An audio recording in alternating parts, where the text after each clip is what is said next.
Tout d'abord, qu'est-ce que l'hydrogène? L'hydrogène est l'élément chimique le plus abondant de l'univers. C'est une molécule très énergétique que l'on retrouve sous deux formes, dans les hydrocarbures associés à du carbone ou dans l'eau. Aujourd'hui, l'hydrogène est très largement produit à partir d'énergies fossiles, essentiellement gaz naturel, mais aussi pétrole et charbon, ce qui engendre d'importantes émissions de CO2. Parvenir à décarboner la production d'hydrogène est donc un enjeu majeur. Un moyen de produire de l'hydrogène décarboné est de le produire par électrolyse à partir d'eau et d'électricité bas carbone. On utilise alors un électrolyseur, un appareil qui décompose les molécules d'eau en séparant oxygène et hydrogène grâce à un courant électrique. L'oxygène est alors relâché dans l'air sans conséquence sur l'environnement et l'hydrogène peut être utilisé directement ou stocké pour une utilisation ultérieure. L'hydrogène bas carbone est reconnu comme un élément clé de la transition énergétique. Dans un contexte de décarbonation de l'économie, son utilisation comme vecteur d'énergie apparaît comme une solution d'avenir permettant de répondre à de nombreux défis. Diminution des émissions de gaz à effet de serre dans l'industrie et la mobilité. Participation à la gestion des équilibres des systèmes électriques grâce à la flexibilité des systèmes d'électrolyse.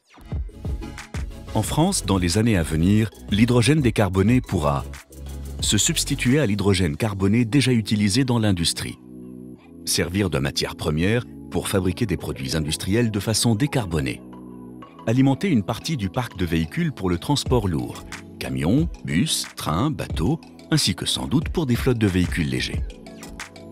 Ou dans des marchés de niche, stocker de l'électricité pour des microgrids dans des zones isolées non raccordées au réseau.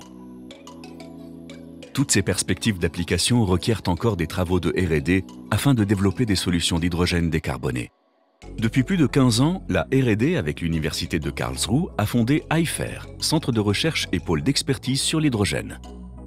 Ce centre travaille sur l'évaluation des performances de l'électrolyse et des piles à combustible en cherchant à rendre l'usage de ces technologies plus efficace et plus sobre en énergie.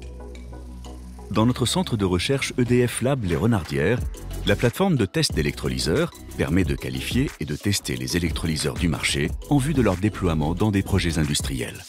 D'un point de vue réalisation, on peut mentionner le projet Fayence en Moselle, la première station-service à produire directement son hydrogène sur site à partir d'électricité décarbonée fournie par EDF. Cette station permet d'assurer 25 recharges de véhicules par jour. Un autre projet concret de mise en application est le projet Mafat. Ce village isolé abrite 310 familles et accueille plus de 100 000 visiteurs par an.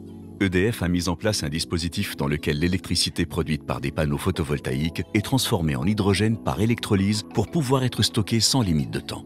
Cette expérimentation montre le potentiel de l'hydrogène pour assurer l'autonomie énergétique de micro-réseaux isolés et ce sans aucune émission de gaz à effet de serre. Tous ces travaux qui permettent à la R&D d'être présente à toutes les étapes de la chaîne de valeur servent la filiale du groupe Hynamix dédiée au développement des solutions d'hydrogène décarboné dans l'industrie et la mobilité. La R&D prépare les solutions de demain encore moins chères et plus performantes.